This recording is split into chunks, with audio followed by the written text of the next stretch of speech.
మరణాత ప్రార్థన చేసుకొని దేవుని వాక్యమును ధ్యానం చేసుకుందాం. పరిశుద్ధుడవైన తండ్రి, ప్రేమ కలిగిన దేవా, నీ పాదములకు నమస్కారములు.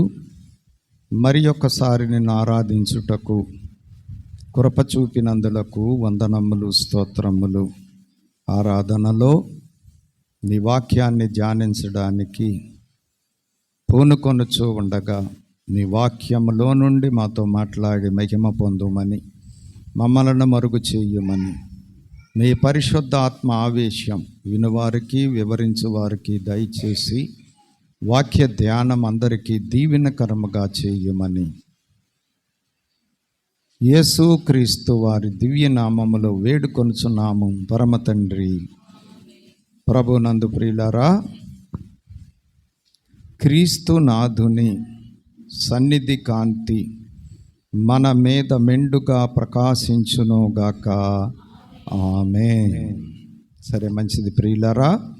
మరి మనం దైవ సన్నిధి గురించి ధ్యానం చేసుకుంటున్నాం.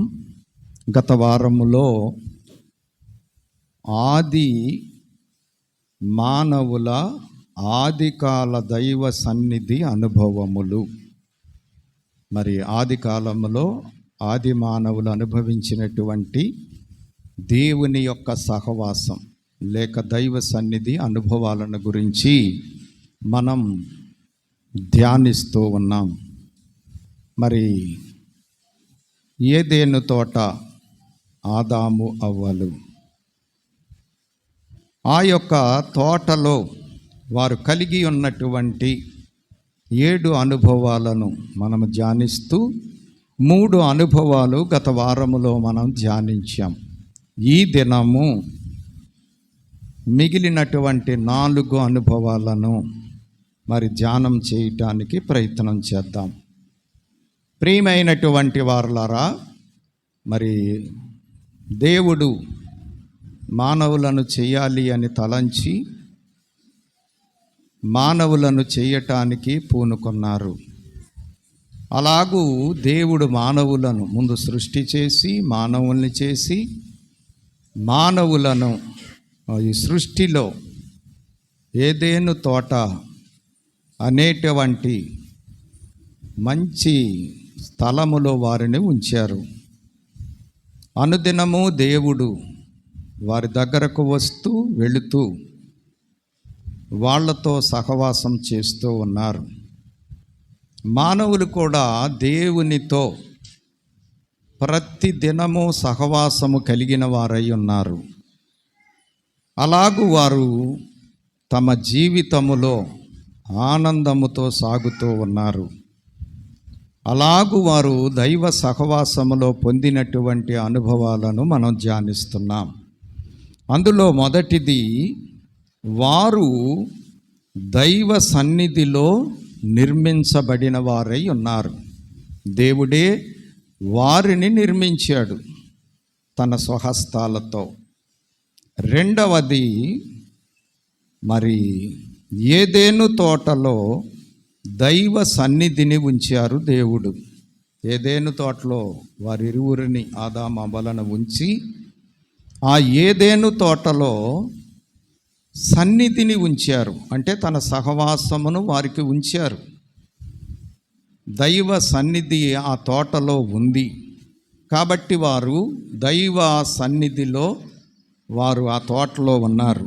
మూడవది, ఆ యొక్క తోటలో లేక దైవ సన్నిధిలో దేవుడు వారికి ఆహారమును సిద్ధపరిచారు. దేవుడు వారికి ఆహారమును సిద్ధపరిచారు. దేవుణ్ణి బట్టే ఇవన్నీ కలుగుతూ ఉన్నాయి. దేవుడే సమస్తము జరిగిస్తున్నాడు కాబట్టి అది దైవ సన్నిధి. అనగా దేవుడు మానవులు కలిసి ఉన్నటువంటి స్థితి. మానవులకు వేరుగా దేవుడు లేడు, దేవునికి వేరుగా మానవులు లేరు. దేవునితో మానవులు ఉన్నారు, మానవులతో దేవుడున్నాడు. ఇది గొప్ప మరి దైవ సన్నిధి అనుభవము. మరి దేవుడే ఉంటే మానవులకు ఎంత మేలు చెప్పండి. కాబట్టి అలాగూ వారి యొక్క దైవ సన్నిధి సాగుతూ ఉంది. దేవునితో వారు సంబంధము కలిగి ముందుకు సాగుతూ ఉన్నారు. ఇది గొప్ప అనుభవం. అలాగే వారు దైవ సన్నిధిని పోగొట్టుకున్నారు. పోగొట్టుకున్న తర్వాత కూడా దేవుడు మానవులకు దైవ సన్నిధిని దూరం చేయలేదు. మానవులే దైవ సన్నిధిని దూరం చేసుకున్నారు. గత వారంలోనే మీకు చెప్పాను. దేవుడు మానవులకు దూరంగా లేడు కానీ మానవులే దేవునికి దూరంగా ఉన్నారు.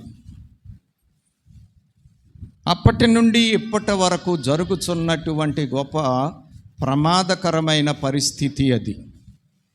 దేవుడేమో మానవుల్ని తన దగ్గర చేర్చుకుంటానికి ప్రయత్నం చేస్తూ ఉంటే మానవుడేమో దేవునికి దూరముగా వెళ్ళిపోవటానికి ప్రయత్నం చేస్తున్నాడు. ఎలాగ దేవునికి దూరంగా వెళ్ళిపోతున్నాడు అంటే దేవుని వాక్యమును లెక్క చేయడు, దేవుని సహవాసమును లెక్క చేయక, దేవుడు చెప్పినట్లు చేయక, దేవుని ఆజ్ఞకు లోబడక,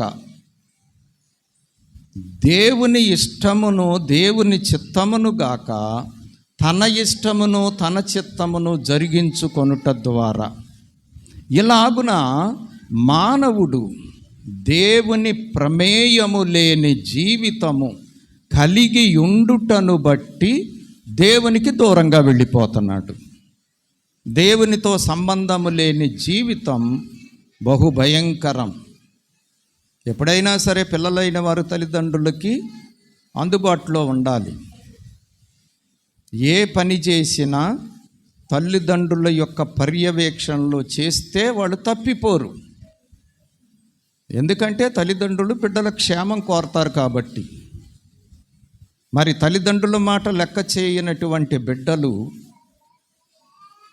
ఎలాగున్న వాళ్ళు క్షేమకరమైన స్థితిలో ఉండగలరు?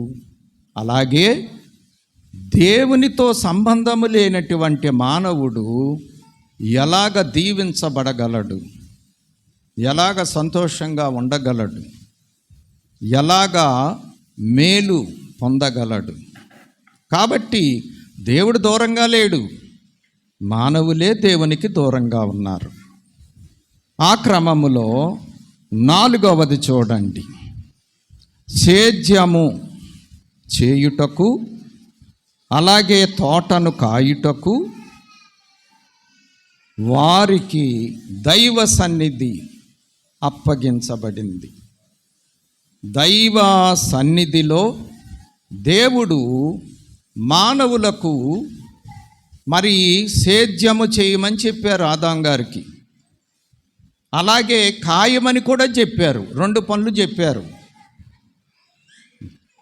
దైవ సన్నిధిలో వారికి చెప్పబడింది ఏమిటి అంటే సేద్యము చేయాలి, కాయాలి. సేద్యము ఎందుకు? ఫలించుటకు. కాయటము ఎందుకు? ప్రమాదం జరగకుండా ఉండటానికి.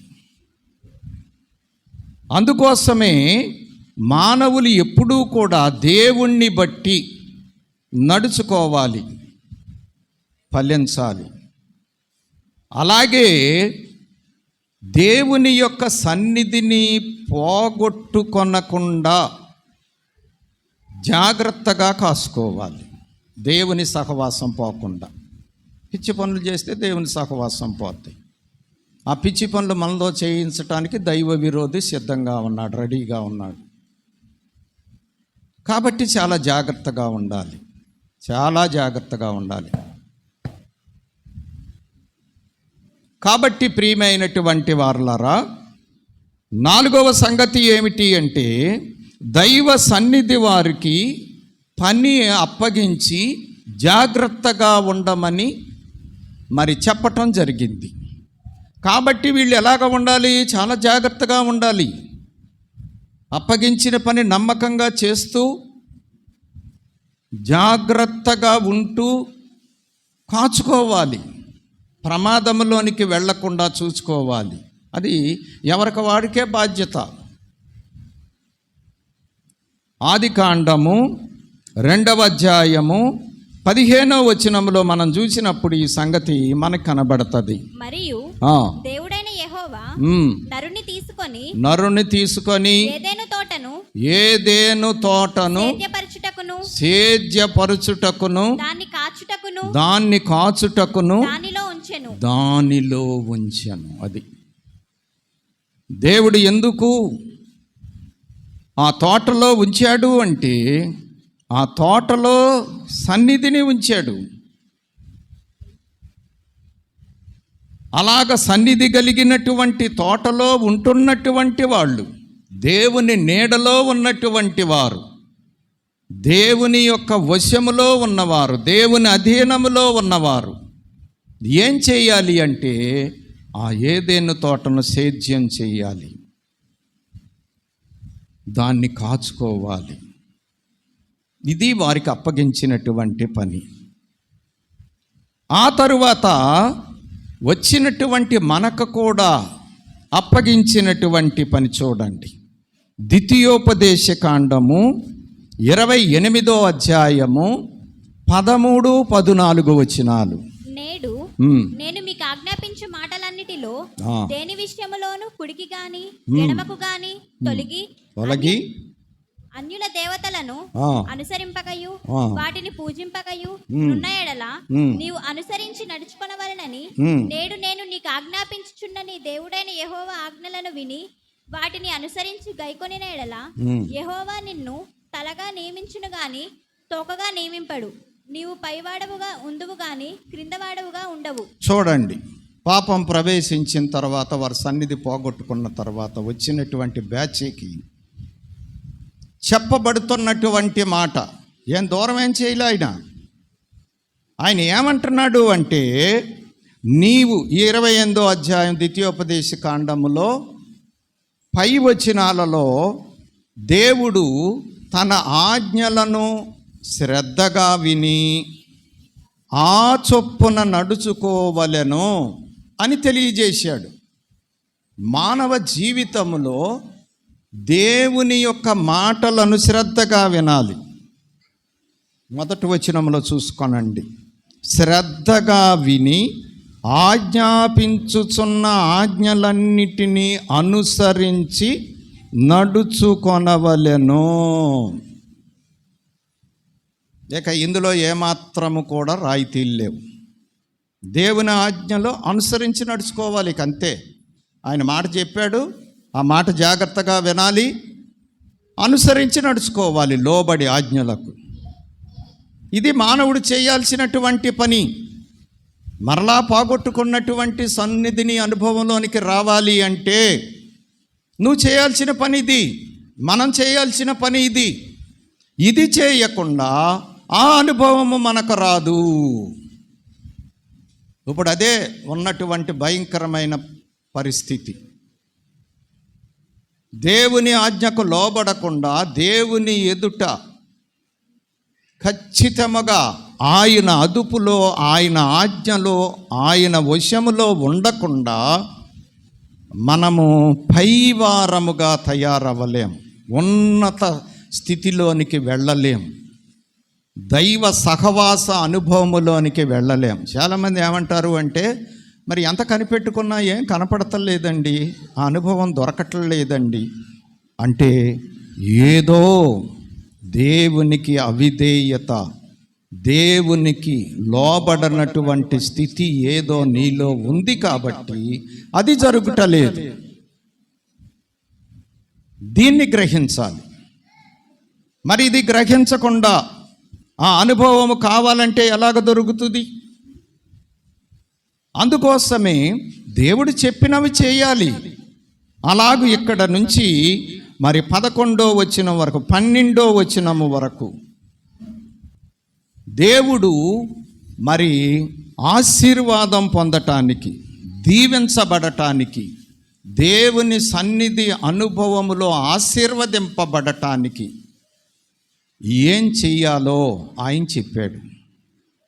ఆయన మాట విని ఆజ్ఞకు లోబడి నడుచుకుంటే ఎన్ని రకాలుగా ఆశీర్వదిస్తానో తెలియజేశాడు. మరి అవన్నీ మీరు లెక్కేసుకుంటే 27 ఆశీర్వాదాలు ఉన్నాయి. 1 నుంచి 14 వచనము వరకు మీరు లెక్కేసుకుంటే 27 ఆశీర్వాదాలు ఇస్తానన్నాడు. ఏం చేస్తే? ఆయన మాట శ్రద్ధగా విని ఆయన ఆజ్ఞలను అనుసరించి నడుచుకుంటే. 15వ వచనము నుండి ఈ అధ్యాయం చివరి వరకు, అంటే 68 వచనాలు ఉన్నాయి ఈ అధ్యాయములో. 15 నుండి 68వ వచనము వరకు ఆయన మాట వినక, ఒకవేళ విన్నా కానీ అనుసరించి నడవకపోతే వచ్చేటువంటి శాపములను గురించి కూడా దేవుడు చెప్పాడు. ఎన్ని శాపాలు అంటే మీరు లెక్కేసుకుంటే 112 శాపాలు ఉన్నాయి. 1, 2 కాదు. గుండె అవిసిపోద్ది అన్నమాట అండి ఈ సంగతి మనకు అర్థమైతే. దేవుని మాట వినకపోయినా, కొంతమంది వినటానికే ఇష్టపడరు, కొంతమంది విన్నా కానీ లెక్క చేయరు. దేవుడి కంటే తెలివైన వాళ్ళు వీళ్ళు సామాన్యులు కాదు. దాన్ని ఏమన్నారంటే అతి తెలివి అన్నారు. అతి ఏదైనా హానికరం. నార్మల్ ఉండాలి, ఎప్పుడు బ్యాలెన్స్ కరెక్ట్గా ఉంటుంది. ఆ బ్యాలెన్స్ దాటకూడదు. దాటితే ప్రమాదం అయిపోద్ది. మనకి సరిపడినంత తినాలి మనం. ఒకవేళ ఎక్కువ తిన్నామనుకోండి ప్రమాదం అయిపోద్ది. మొత్తానికే మోసం వచ్చేస్తుంది. వాంతులు, విరోచనాలు, ఇక అట్లాగా అంతా మొత్తం పాడైపోద్ది. జాగ్రత్త. అందుకోసమే బ్యాలెన్స్ అవసరం. అందుకోసమే అది ఎక్కడ ఉంది అంటే దేవుని మాటలో ఉంది, దేవునికి విధేయతలో ఉంది, దేవుని ఆజ్ఞ అనుసరించి నడుచుటలో ఉంది. అది మనకు శ్రేష్టం, అది మనకు క్షేమం.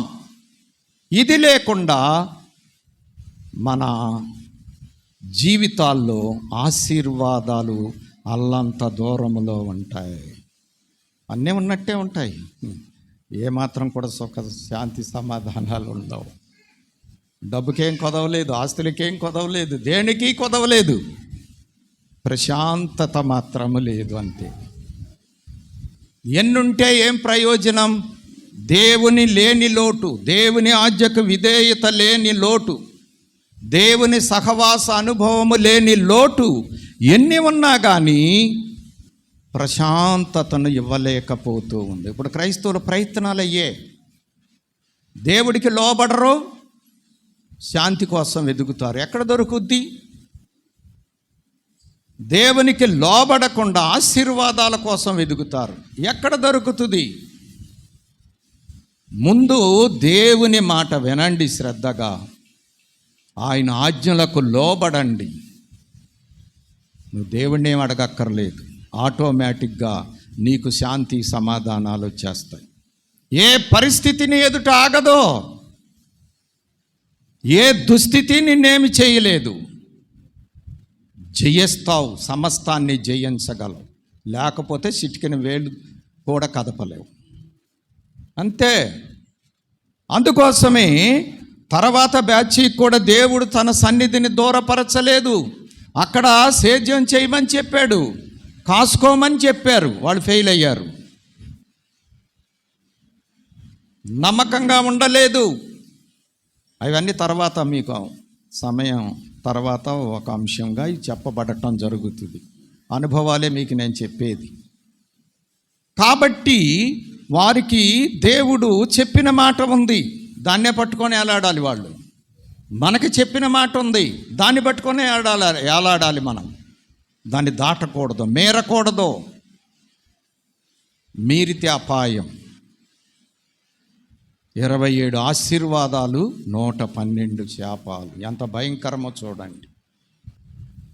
కాబట్టి 4వ సంగతి ఏమిటి అంటే సేద్యము కాయుటకు అప్పగించిన దైవ సన్నిధి. కాబట్టి దేవుని ఆజ్ఞలను విని లోబడి అనుసరించి నడిచి మనం ఆశీర్వాదాలు పొందే వారంగా ఉండాలి. దైవ సన్నిధి అనుభవాన్ని కలిగిన వారంగా ఉండాలి. 5వది మనము చూసినట్లయితే చేయకూడని వాటిని తెలిపిన దైవ సన్నిధి. చేయవలసింది చెప్పాడు, చేయకూడనిది కూడా చెప్పాడు.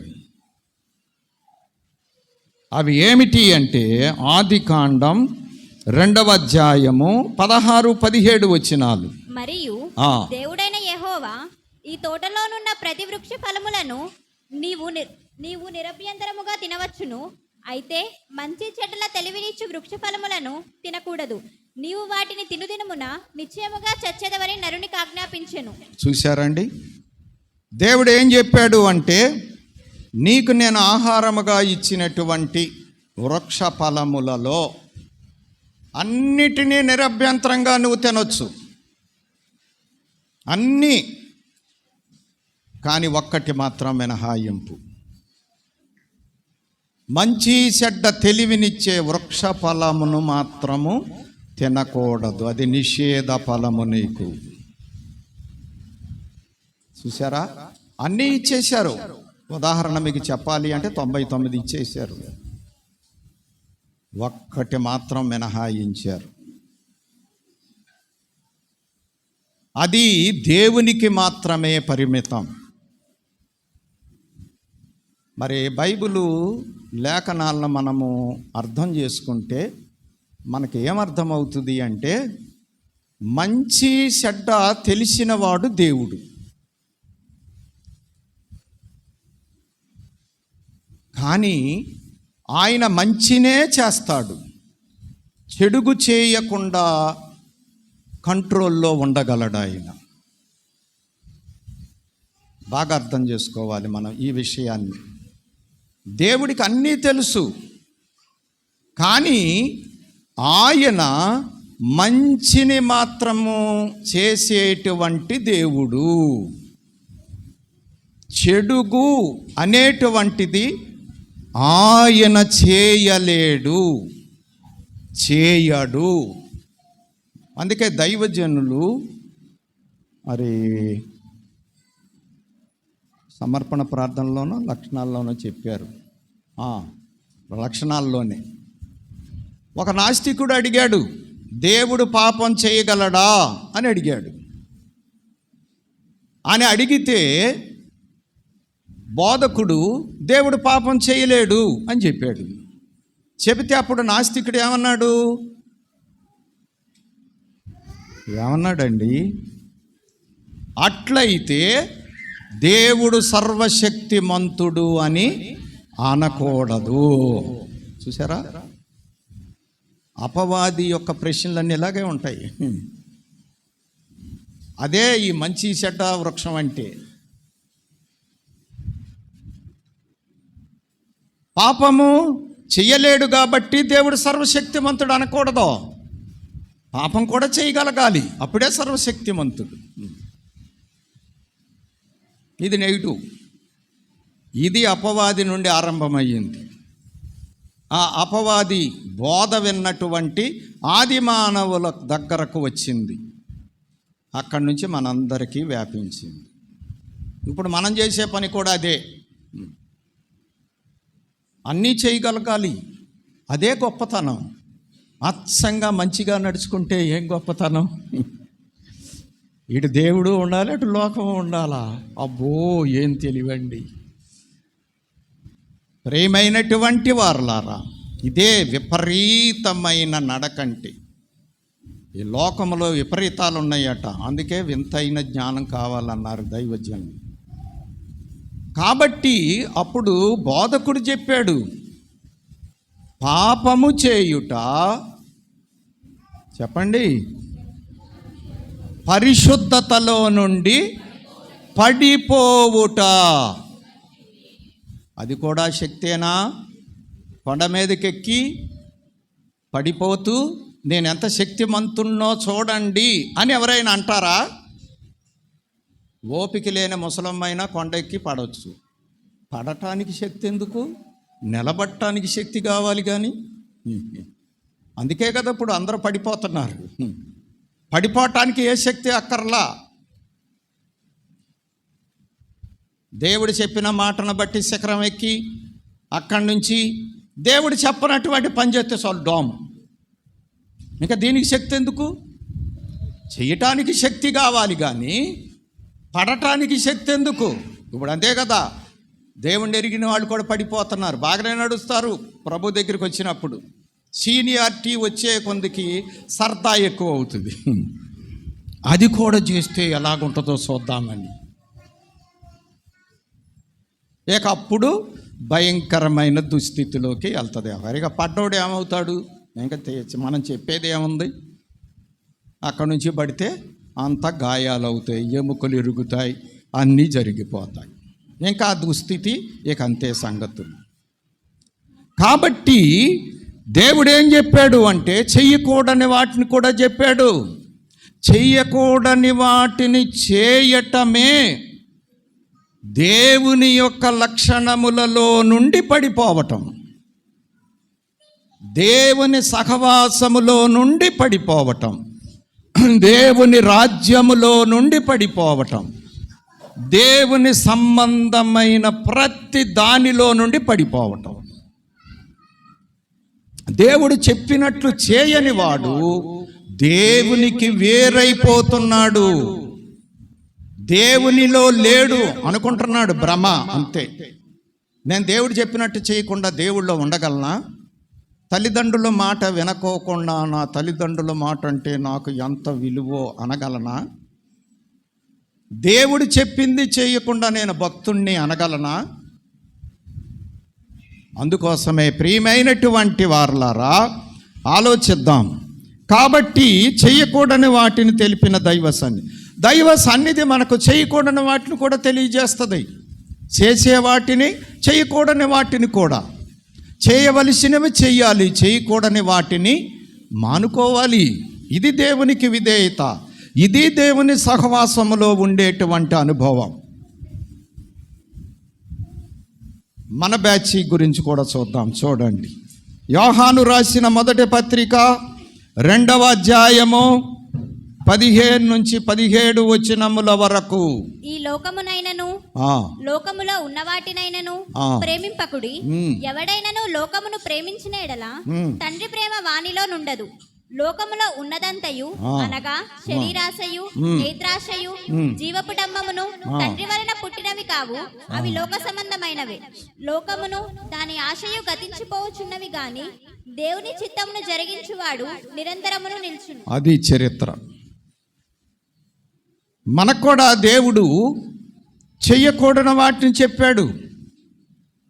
లోకంతో సంబంధం పెట్టుకోబాకు, నువ్వు లోకంలోనే ఉండాలి నా దగ్గరికి వచ్చేదాకా. కానీ లోకమును ప్రేమించబాకు.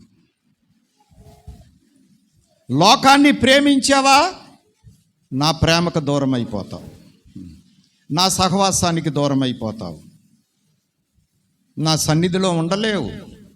అందుకే చాలామంది రాలేరు సన్నిధికి, ఉండలేరు. ఎందుకంటే వీరికి లోక స్నేహం ఉంది. ఈ లోక స్నేహం వారిని దేవునికి వైరులుగా చేసింది. యాకోబు గారు చెప్పారు ఆ సంగతి 4వ అధ్యాయంలో. ఏమని చెప్పారు? ఆయన అయితే ఇంకా కొండ బద్దలు కొట్టి చెప్పాడు, ఆయనకి ముఖమాటం ఉండదు. ఏమని చెప్పాడు ఆయన? 4వ అధ్యాయము యాకోబు పత్రిక 4వ అధ్యాయము, ఈ లోక స్నేహము దేవునితో వైరమని మీరు ఎరుగరా? చూశారండి ఎంత మాట అన్నాడు? ఈ లోకాన్ని నువ్వు స్నేహిస్తే దేవునికి శత్రువగుతున్నావు, దేవునితో వైరం పెట్టుకుంటున్నావు. యుద్ధం, దేవుడితో యుద్ధం పెట్టుకొని నెగ్గగలమా? చాలామంది పెట్టుకున్నారు అమాయమీలు ప్రపంచ చరిత్రలో. ఒక ఆయన అన్నాడు బైబిల్ను లేకుండా చేస్తానని చెప్పి. ఆయన ఇంటిలోనే బైబిల్ సొసైటీ వారు బైబిల్ను కోట్ల సంఖ్యలో ముద్రించి ప్రపంచానికి సరఫరా చేస్తున్నారు. ఆయన లేడు, లేకుండా చేస్తానన్న ఆయన లేడు. జాగ్రత్త, దేవునితో వైరము ప్రమాదకరము. ఆయన్ని జయించగలిగిన వారు ఎవరున్నారండి? ప్రేమైనటువంటి వారులారా. అలాగే చాలామంది ఆయన జనాంగమైనటువంటి ఇశ్రాయేలీని లేకుండా చేస్తామని శబ్దాలు చేశారు. అసలు మ్యాప్లో ఇశ్రాయేలు దేశమే లేకుండా చేస్తామన్నారు. వాళ్ళు లేరు, కానీ ఇశ్రాయేలు దేశము ఉంది, ఇశ్రాయేలు ప్రజలు ఉన్నారు. దేవుని ప్రజలు వాళ్ళు. చాలామంది నేటి దినములలో దేవుని జనాంగమైనటువంటి క్రైస్తవ జనాంగాన్ని లేకుండా చేయాలని ప్రయత్నాలు చేస్తున్నారు. ఇది మనకు అనుభవమే, ఎందుకంటే మన కళ్ళ ఎదుటే జరుగుతుంది కాబట్టి. జరుగుతుందా? ఎంతమంది ఎన్ని అడ్డులు వేసినా క్రైస్తవ సంఘము వృద్ధి పొందుతానే ఉంది.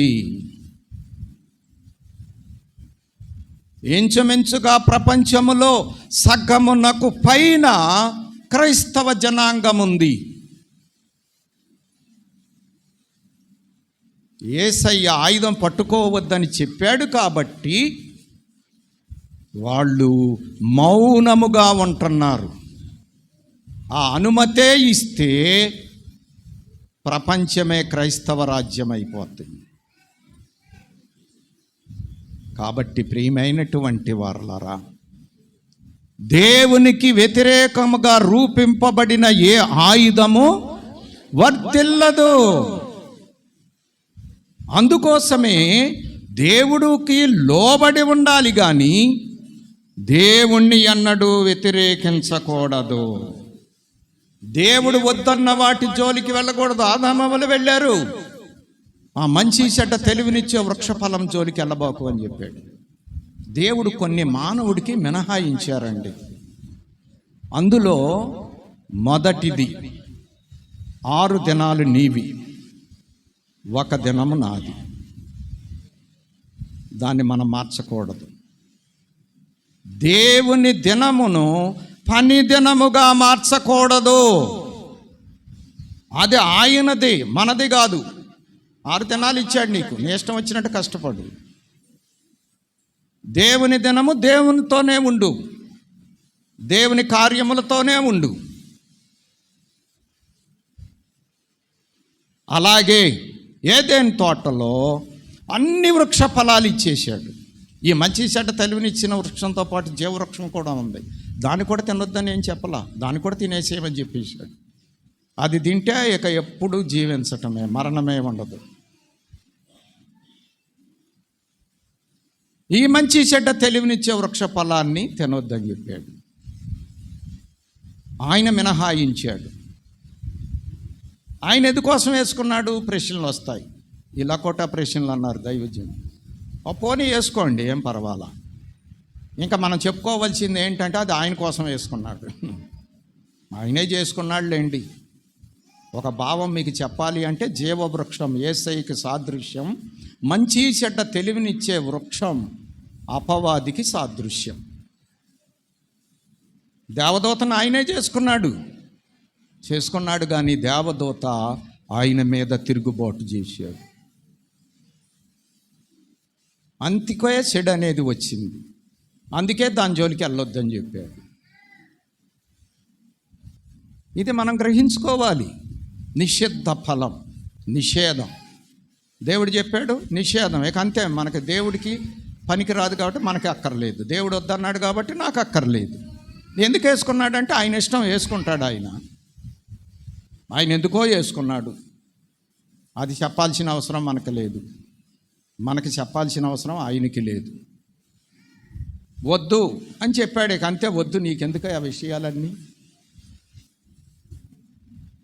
ఎవరైనా తల్లిదండ్రుల్ని చిన్నపిల్లవాడు పెళ్ళి ఎందుకు చేసుకుంటారు అంటే ఈ 3 సంవత్సరాల అబ్బాయికి మనం అర్థమయ్యేటట్టు చెప్పగలమా? మనం చెప్పలేము, మనం చెప్పిన వాళ్ళకి అర్థం కాదు. అందుకే దేవుడు కొన్ని అర్థమయ్యేవి చెప్పాడు, అవసరమైనవి చెప్పాడు, అనవసరమైన వాటిని గురించి ప్రస్తావించలేము. కాబట్టి మనం ఎదరకుండా ఊరుకోవాలి. అయ్యగారు రాతలు చదవండి, అన్నీ ఉన్నాయి. ఆయన నిషేధ ప్రశ్నలు అని చిట్టా ఒకటి తయారు చేశారు.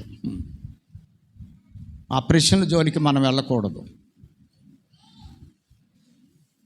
కాబట్టి ప్రియమైనటువంటి వారలారా, సేద్యము చేయాలి, కాయాలి. మంచి చెడ్డ తెలివినిచ్చే వృక్ష ఫలము నిషేధం, తినకూడదు. తింటే ఫలితం ఏంటి? చచ్చిపోతారు, స్పష్టంగా చెప్పాడు. దాన్ని తిను దినమున మీరు నిశ్చయముగా చచ్చెదరు. మరి చచ్చిపోయారా? ఆదామవులు బతికున్నారా? 3 మరణాలు ఉన్నాయి.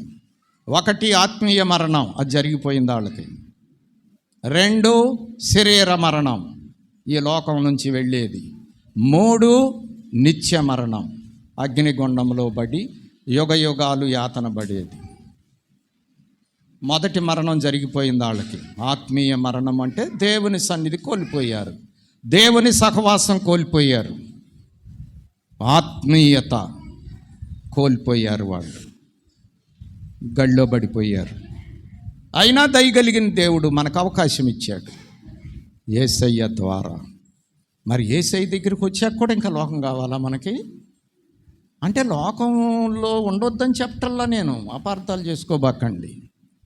లోకాన్ని ఎంతవరకు ఉంచాలో అంతవరకు ఉంచండి, నెత్తిని పెట్టుకోబాకండి ప్రియులారా.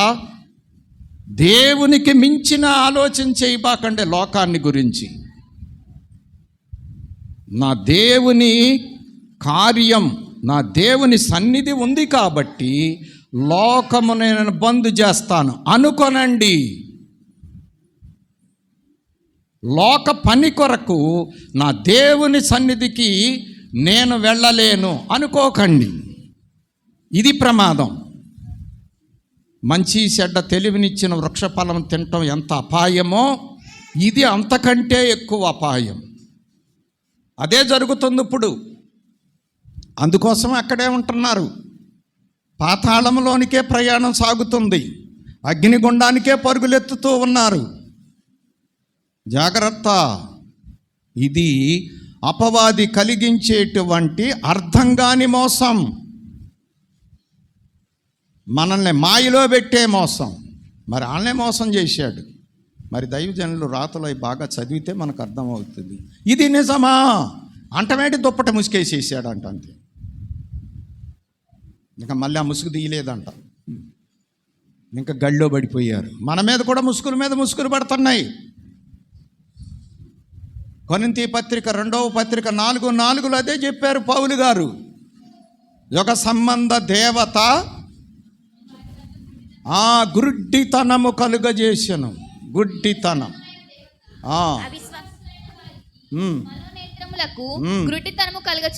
అవిశ్వాసం ఎప్పుడైతే నీలోనికి వచ్చిందో నీకు ముసుగు పడిపోతాయి. అంతేక నీ కర్మ అంతే. జాగ్రత్త, ముసుగుల్లోకి వెళ్ళబాకండి. ముసుగులో గుద్దులాట.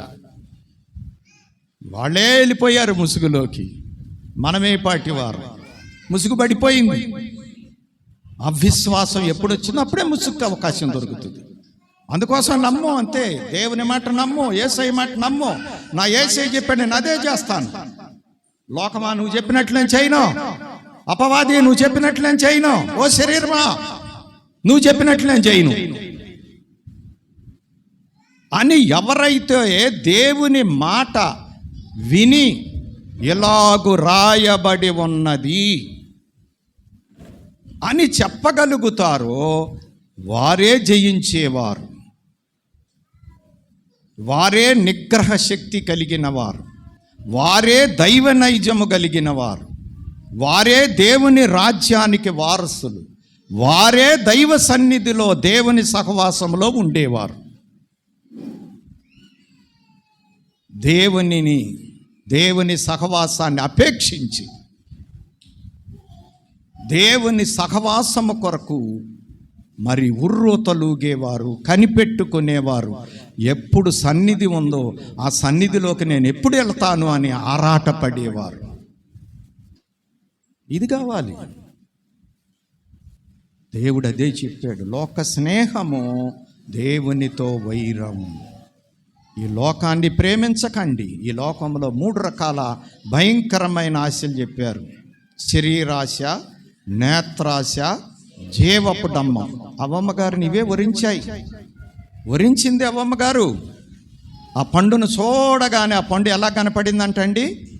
చూచుటకు అందంగా కనపడిందంట. లోకం కూడా మనకి ఎంత అందంగా కనపడుతుందో. రెండోది ఎలా కనపడిందంట ఆ పండు? ఆహారమునకు మంచిదిగా కనపడిందంట. తిండి రందే కదండి. 4 మెతుకులు దొరకపోతాయా?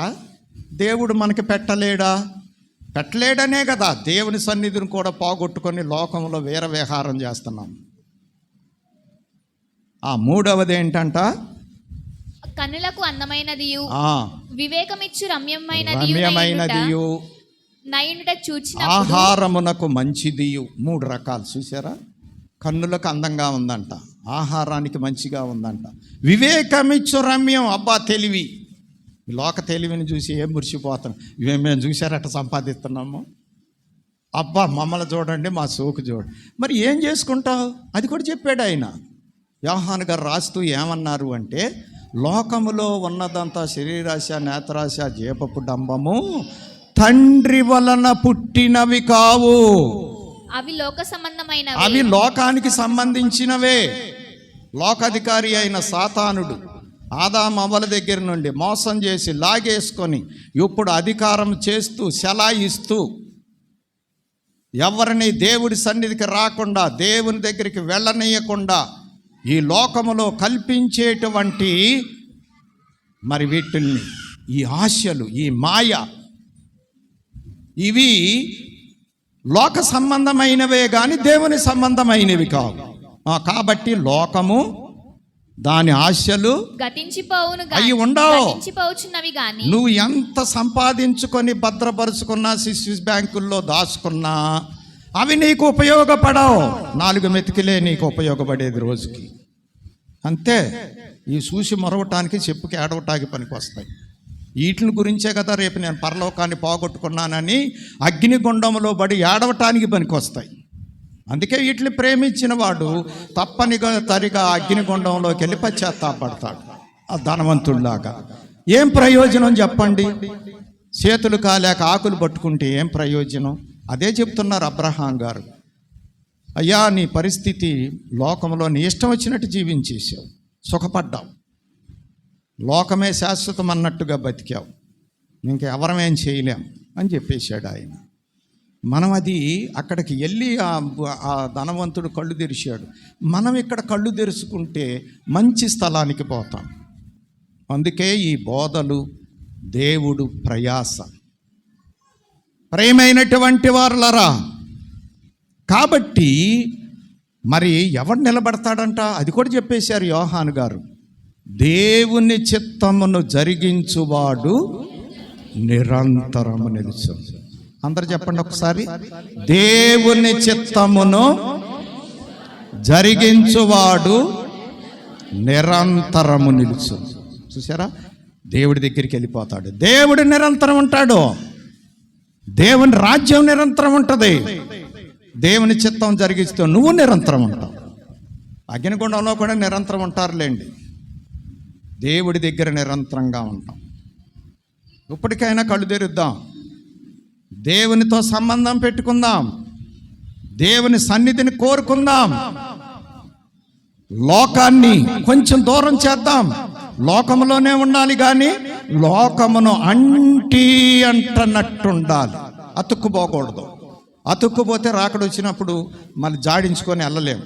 అందుకోసం దీన్ని ఏం చేయాలి? కొంచెం జాగ్రత్త, లోకం కొంచెం దూరంగా ఉండు అనాలి.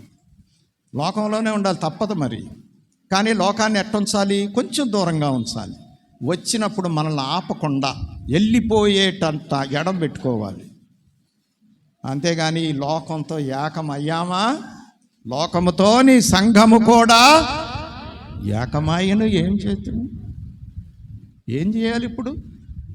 ఎవరన్నా వాళ్ళే పాడు చేసుకుంటుంటే ఎలాగ రక్షించాలి? ఇంకెవరన్నా యుద్ధానికి వచ్చి వాళ్ళకి ఆన్ చేస్తుంటే అడ్డం వెళ్ళి యుద్ధం చేసి కాపాడవచ్చు.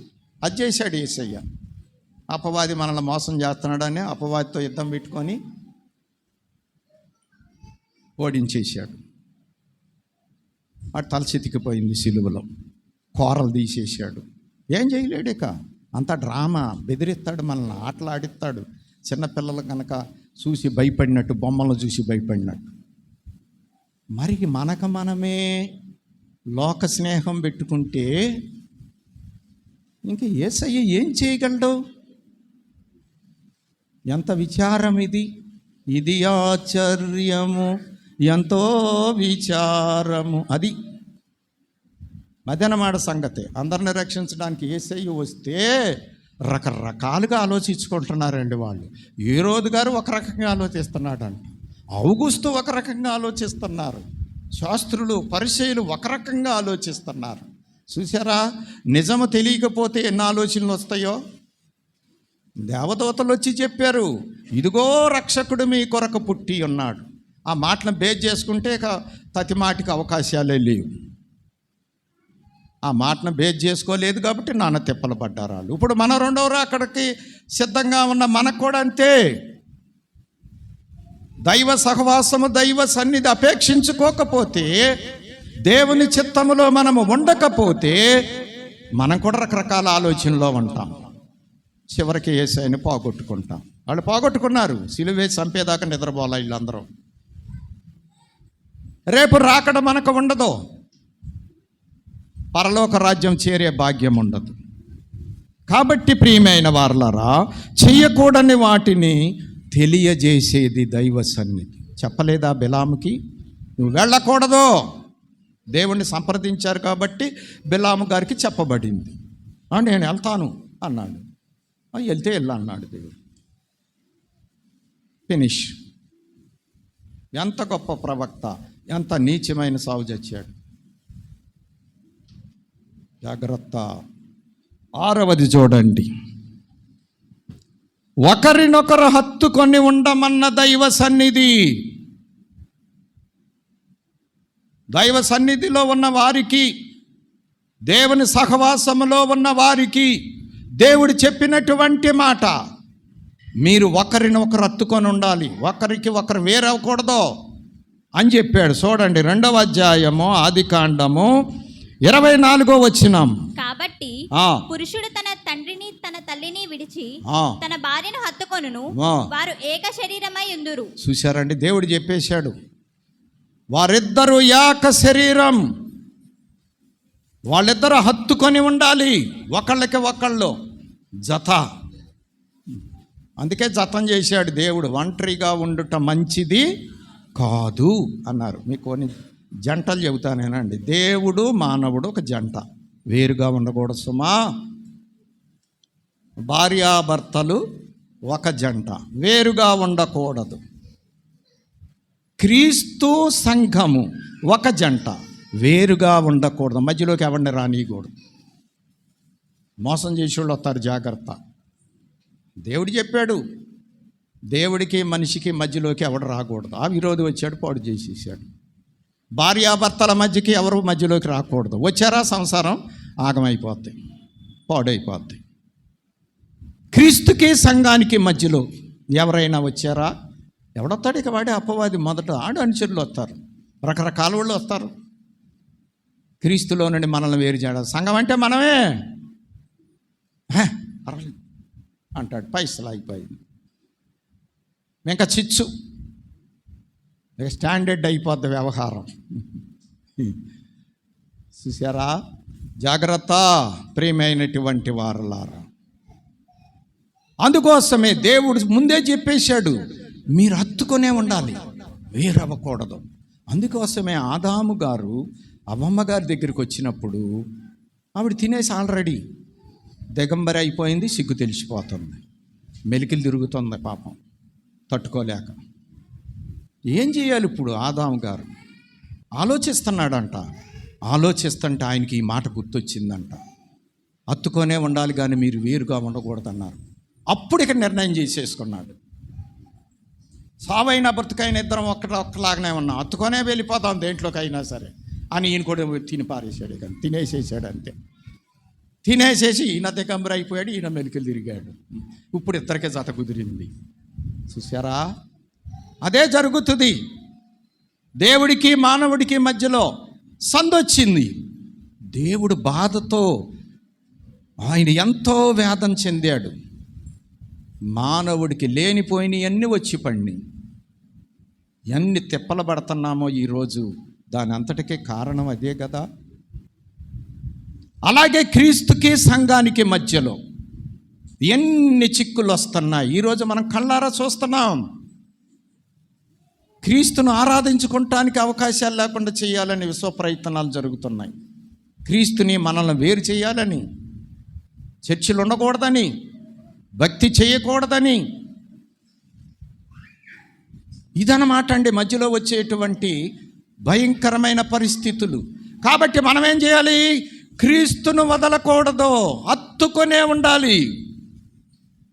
అందుకోసమే ఆది సంఘ క్రైస్తవులు ఏమన్నారంటే, హింసలు పెడతంటే సావనన్నా సస్తాం కానీ క్రీస్తును మాత్రం వదిలిపెట్టాం అన్నారు. హతసాక్షులు అయిపోయారు. ఎంతోమంది హతసాక్షులు అయిపోయారు. క్రీస్తును వదలటానికి ఇష్టపడలా.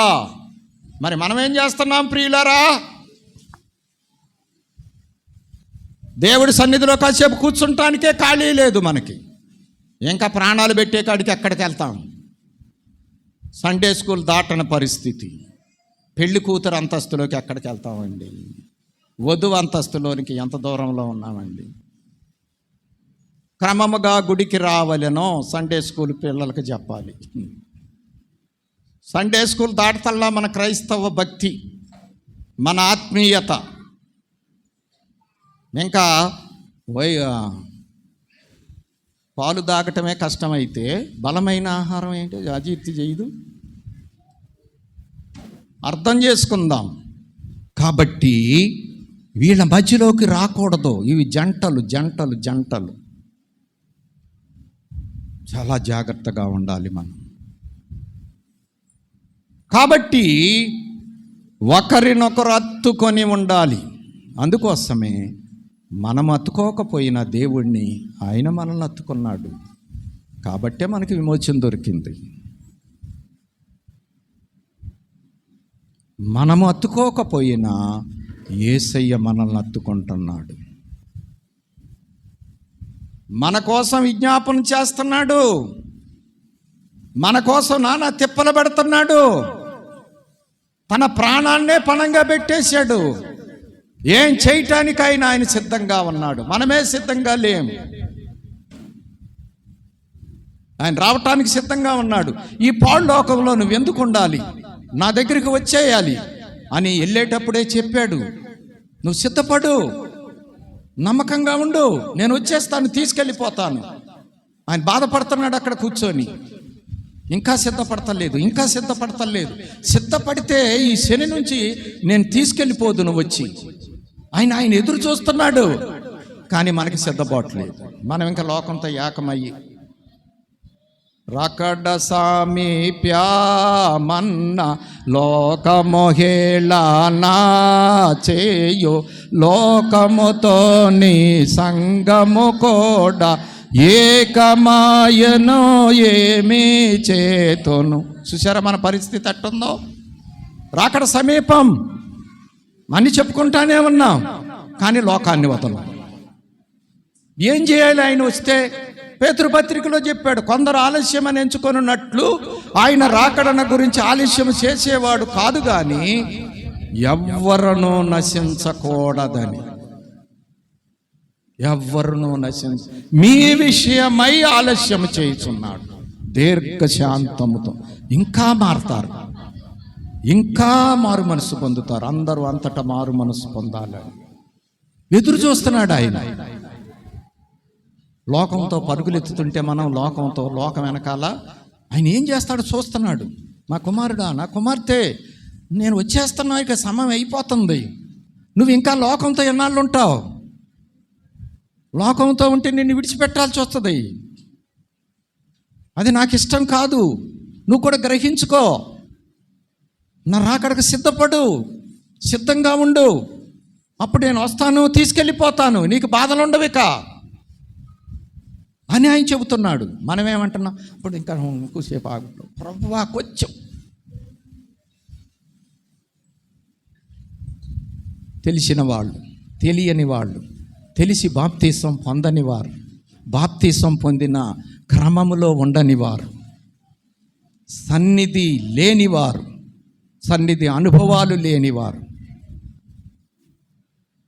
దైవ కార్యక్రమాలకు దూరంగా ఉన్నవారు, నియమాలకు దూరంగా ఉన్నవారు, క్రమాలకి దూరంగా ఉన్నవారు, సన్నిధికి దూరంగా ఉన్నవారు, సంఘానికి దూరంగా ఉన్నవారు,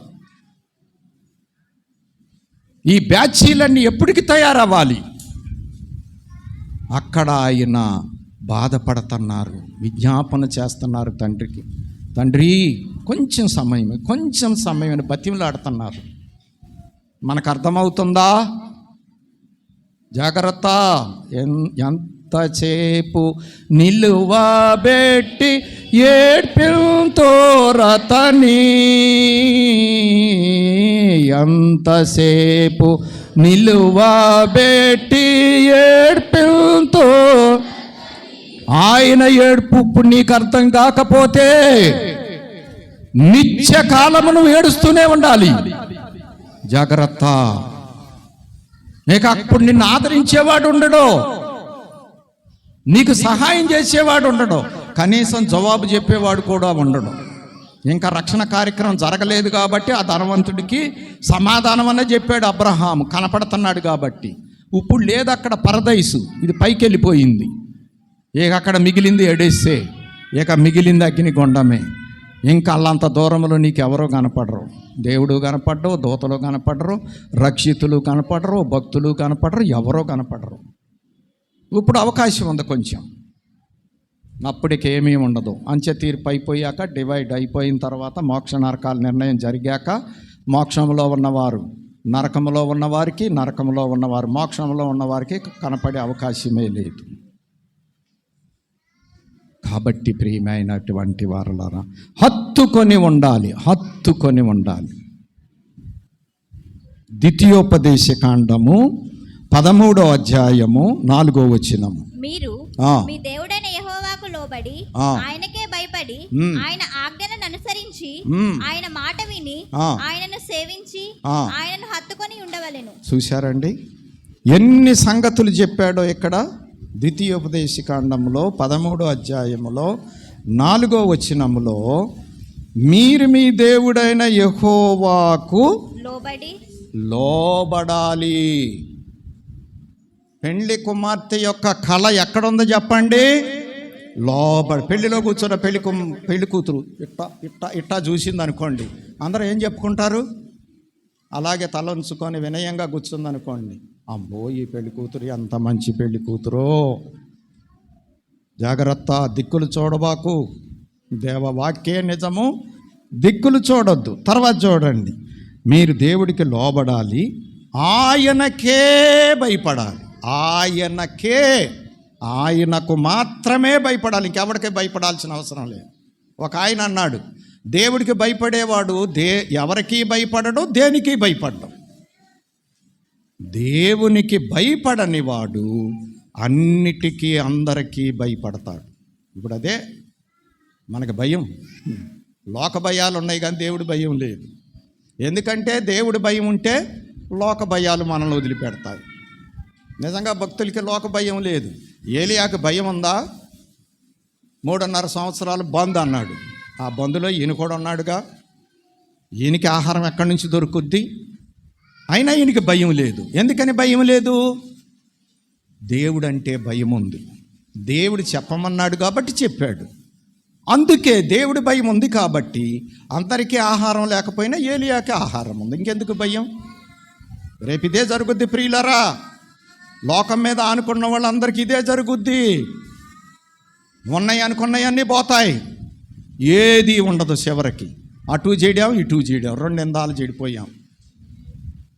అప్పుడు ఏడితే వస్తుందా, మొత్తుకుంటే వస్తుందా? జరగదు. భయపడి ఆయన ఆజ్ఞలను అనుసరించి ఆయన ఆజ్ఞలను అనుసరించాలి, ఆయన చిత్త ప్రకారం నడుచుకోవాలి. ఆయన మాట విని, ఆయన మాటలే వినాలి, రెండో మాటలు వినకూడదు. అలాగే ఆయనను సేవించి, ఆయన్ని మాత్రమే సేవించాలి, ఆయన్ని మాత్రమే పూజించాలి.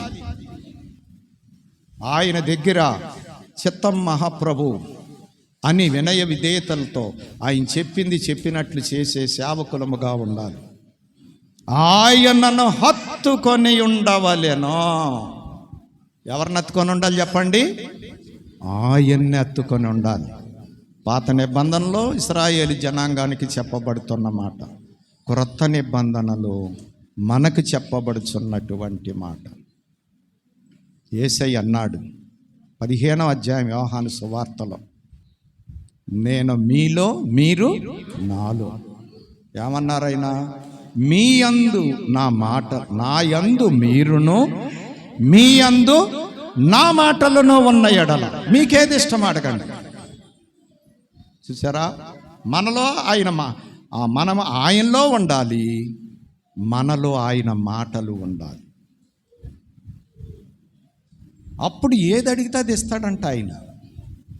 చాలా అడుగుతున్నాం మనం, ఒక్కటి కూడా దొరకట్లా. కారణం ఏంటి? ఆయన మాటలు మనలో లేవు, మనం ఆయనలో లేవు. ఇది కారణం. ఇది సరి చేసుకున్నాం అనుకోండి, అప్పుడు దొరుకుతాయి అవన్నీ కూడా. చూసారా ప్రియమైనటువంటి వారలారా? కాబట్టి ఆయన హత్తుకొని ఉండాలి, హత్తుకొని. ఆయనకు వేరవ్వకూడదు. ఆయనకి వేరుగా ఉండి మనమేమియో చేయలేము. పౌలు గారు చెబుతున్నారు, ప్రభు చెప్పారు, నాకు వేరుగా ఉండి మీరు ఏమీ చెయ్యలేరు, ఎండిపోతారు. ద్రాక్షావళిలో ఉంటేనే తీగ పచ్చగా ఉంటుంది, యేసయ్యలో ఉంటేనే మనం జీవం కలిగిన వారంగా ఉంటాం, లేకపోతే పోగొట్టుకుంటాం. ప్రియమైనటువంటి వారలారా, కాబట్టి ఒకరినొకరు హత్తుకొని ఉండవలెను. దైవ సన్నిధిలో దేవుణ్ణి హత్తుకొని ఉండాలి. మనం ఒకరినొకరు హత్తుకొని ఉండాలి. 7వది చివర చూడండి, నిత్యము వారితోనున్న దైవ సన్నిధి. అన్నీ చెప్పినా కానీ దేవుడు వారికి అందుబాటులోనే ఉన్నాడు. ఆయనకేం దూరంగా లేడు, వారికేం దూరంగా లేడు. ఆయన వాళ్ళకి దగ్గరలోనే ఉన్నాడు. పిలిస్తే పలికే అంత దూరంలో ఉన్నాడు ఆయన. ఈ రోజు వరకు కూడా అంతే. దేవుణ్ణి నువ్వు పిలిస్తే పలికే అంత అందుబాటులో ఉన్నాడు దేవుడు నీకు. మనమే అందుబాటులో లేం, ఆయన పిలిచే అందుబాటులో లేం, ఆయన పిలిస్తే పలికే అందుబాటులో లేం. సన్నిధి జరుగుతూ ఉంది, మన లోకంలో ఉన్నాం. ఆయన పిలుస్తున్నాడు రమ్మని, ఆయన పిలుపు మనకి వినపడతల్లా. పోనీ ఆయన పిలుపు మనకి వినపడినప్పుడు మనం పిలిస్తే మన పిలుపు ఆయనకి వినపడుతుందా? పాత నిబంధనలు అన్నాడు ఆయన ఇశ్రాయేలు ప్రజల్ని, ఇర్మీయాతో మాట్లాడుతూ, ఈ ప్రజల కొరకు నువ్వు నాకేం చెప్పొద్దు, అసలు ప్రార్థన చేయొద్దు, నువ్వు చేసినా కానీ నేను విన్నాను, అసలు వాళ్ళ ప్రసక్తి నా దగ్గర ఎత్తొద్దు. ఇప్పుడు మనల్ని అట్ట అంటా, మన ఇష్టం వచ్చినట్టుగా ఉంటే, ఓ సేవకుడా ఆయన గురించి అసలు ప్రార్థన చేయబోక నా దగ్గర. సన్నిధులు ఆన్సర్లు వచ్చినాయి కొన్ని సందర్భాల్లో. వాళ్ళేమో పిచ్చి పనులన్నీ చేస్తూ ఉంటారు, మెంట్ల పనులన్నీ చేస్తూ ఉంటారు, వ్యతిరేక పనులన్నీ చేస్తూ ఉంటారు. వీళ్ళ కోసమా నువ్వు సాగిలిపడేది? వీళ్ళనా దీవించాల్సింది? పాత నిబంధనలో ప్రవక్తతో చెప్పలేదా? నేడు భక్తులతో ప్రభు చెప్పటం లేదా? కాబట్టి ప్రియమైనటువంటి వారలారా, అర్థం చేసుకుందాం. ఆయన సన్నిధి దూరంగా లేదు, నీకు దగ్గరలోనే ఉంది. ఎప్పటికైనా సరే రా, నువ్వెంత పాపివైనా సరే వచ్చి నీ పాపం, నీ అవిధేయత, నీ అజ్ఞానం ఒప్పుకో, దిద్దుకో, దేవుడు చెప్పినట్లుగా నడుచుకో. ఆయన సిద్ధంగా ఉన్నాడు నిన్ను శారదీయటానికి. లోబడనొల్లని ప్రజల వైపు దినమెల్లా చేతులు జాచి పిలుస్తున్నాడు ఆయన. ఈ పని చేయటానికైనా సిద్ధపడాలి కదా. ఇప్పటికైనా బ్రతుకులు సరి చేసుకోవాలి కదా. ఇంకెన్నాళ్ళు కొనసాగిద్దాం ఈ అవిధేయులు, ఈ అజ్ఞానాలు, లోక భ్రమలు, సన్నిధి దూరాలు? ఎంతకాలం ఇంకా ఈ పరిస్థితి? ప్రియమైనటువంటి వారలారా, అర్థం చేసుకుందాం. 3వ అధ్యాయం ఆదికాండము 8వ వచనము. చల్లపూటను ఆ. ఆదామును అతని భార్యయు తోటలో సంచరించుచున్న దేవుడైన యెహోవా స్వరమును విని దేవుడైన యెహోవా ఎదుటికి రాకుండా తోట చెట్ల మధ్యను దాగుకొనగా. ఇక్కడ మనం చూస్తే దేవుడు చల్లపూట అంటే ఉదయం సాయంకాలం తోటలో సంచరిస్తూ ఆ ఆది మానవుల దగ్గరకు వచ్చేవాడు ఆయన. దేవలోకానికి భూలోకానికి ఎంత దూరం అండి? ఇప్పుడు సూర్యుడికి, చంద్రుడికి, గ్రహాలకి మనకే లక్షల కోట్ల మైళ్ళ దూరం అంటున్నారు. అన్ని లోకాల కంటే పైన ఉన్నటువంటి దేవలోకానికి మరి మనకి అంత దూరం, ఎన్ని కోట్ల మైళ్ళ దూరం. అయినా దేవుడు ప్రతిరోజు వచ్చేవాడంట. ఆయన ఆదామవ్వలతో కొంత సమయం గడిపేవాడంట. బహిరంగంగా సహవాసం కల్పించాడు, పరోక్షంగా ఆయన సన్నిధి ఎప్పుడూ వారితోనే ఉంచారు. ఎంత భాగ్యమండి! ఇప్పుడు మనకు ఉంచలేదా? పిలిస్తే పలికే అంత సమీపములో ఆయన లేడా? మరి మనమేం చేస్తున్నాం? ఆయన సన్నిధి మనకు దూరము లేదు, కానీ మనమే ఆయనకు దూరంగా ఉన్నాము. దినవృత్తాంతముల 2వ గ్రంథము 16వ అధ్యాయము 9వ వచనము. తన ఎడల యథార్థ హృదయము గల వారిని బలపరచుటకై యెహోవా కనుదృష్టి లోకమందంతటా సంచారము చేయుచున్నది. ఈ విషయమందు నీవు మతి తప్పి ప్రవర్తించితివి కనుక ఇది మొదలుకొని నీకు యుద్ధములే కలుగును. చూసారా ఏం చెబుతున్నాడు ఇక్కడ? తనకిష్టమైన వారిని, తనకు లోబడే వారిని రక్షించడానికి దేవుని యొక్క కనుదృష్టి, యథార్థ హృదయము గల వారిని బలపరచడానికి లోకమంతా దేవుని కనుదృష్టి ఏం చేస్తుందంటండి? సంచారము చేస్తూ ఉంది. సంచారం. దేవుడు అంతటా ఉన్నాడు, అంతా చూస్తున్నాడు ఆయన. నువ్వు యథార్థముగా ఆయన్ని సేవించగలిగితే ఆయన నిన్ను బలపరచడానికి సిద్ధంగా ఉన్నారు. కాబట్టి సన్నిధి వారికి దూరంగా లేదు, దగ్గరలోనే ఉంది. మనకి దూరంగా లేదు, దగ్గరలోనే ఉంది. ఆదామవ్వలు ఆ అపవాది మాట వినేటప్పుడు లేడా? దేవుడు వారితో లేడా? వాళ్ళు పండు కోసుకొని తినేటప్పుడు ఆయన లేడా? చూస్తలేదా? అన్నీ చూస్తానే ఉన్నాడు ఆయన. స్వతంత్రం ఇచ్చాడు కాబట్టి అడ్డం వెళ్ళడు. శరబడి రక్షించుకుంటానికైనా ఇష్టపడ్డాడు, కానీ ఆటంకపరచడానికి, స్వతంత్రాన్ని అడ్డుకుంటానికి ఇష్టపడలేదు దేవుడు. కాబట్టి ప్రియమైనటువంటి వారలారా, దైవ సన్నిధి మనకు దూరంగా లేదు, మనమే సన్నిధికి దూరంగా ఉన్నాం. కాబట్టి అర్థం చేసుకుందాం. 7 విషయాలు మనం ధ్యానించిన వారముగా ఉన్నాం. ఏదెన్ తోటలో లేక ఆది మానవుల సన్నిధి అనుభవములు. ఆది మానవుల ఆదికాల సన్నిధి ఎంత బాగుంది చెప్పండి, మీరే చెప్పండి. 7 విధాలుగా సన్నిధిలోనే వాళ్ళు చేయబడ్డారు, ఆయన చేతనే చేయబడ్డారు. మంచి తోట, దైవ సన్నిధిని ఉంచి అందులో వారిని ఉంచాడు దేవుడు. అందులో వారికి సమృద్ధి అయినటువంటి ఆహారాన్ని సిద్ధపరిచాడు దేవుడు. సేద్యం చేయటానికి, కాయటానికి అప్పగించాడు, వారి వశంలో పెట్టాడు. అధికారం వాళ్ళదే, అధికారం ఇచ్చాడు, వారికి అప్పగించాడు. సహాయపడటానికి ఆయన సిద్ధంగా ఉన్నాడు.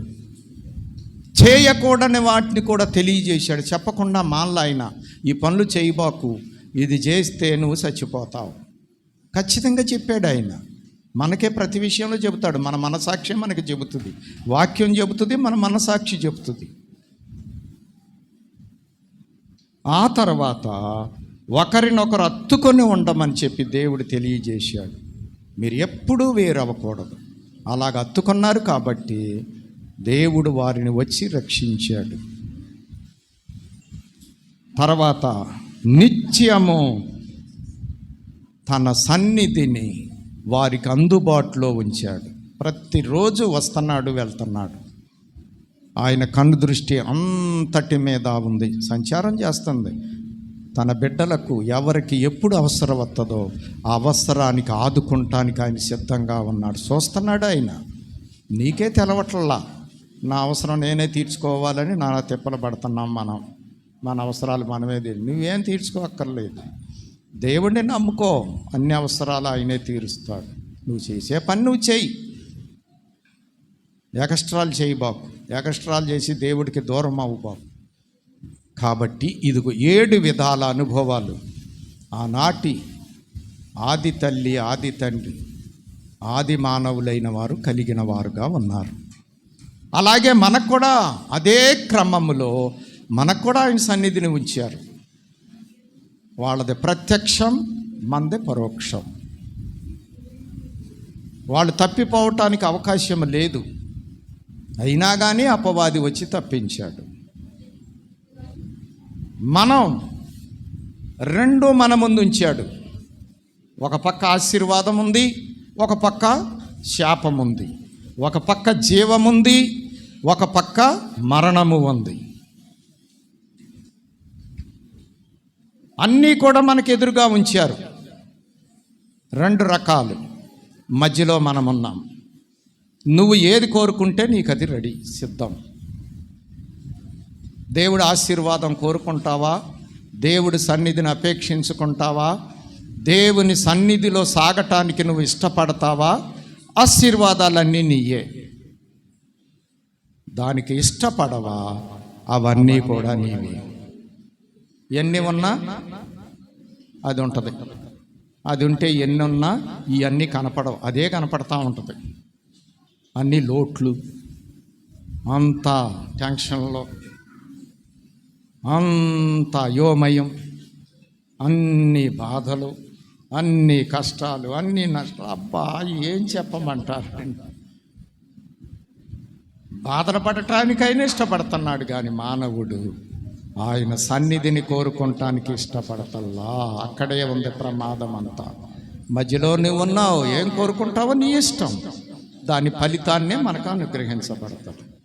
కాబట్టి మన ఆది మానవుల యొక్క అనుభవాలను తెలుసుకున్న మనం కూడా అనుభవాలను స్వతంత్రించుకొని దేవుడు మనకిచ్చిన అవకాశాన్ని సద్వినియోగం చేసుకొని ఆయన సన్నిధిలో ఎదిగి, ఆయన సన్నిధిలో రూపాంతరము చెంది, ఆయన సన్నిధిలో మన జీవితాలు దిద్దబడి,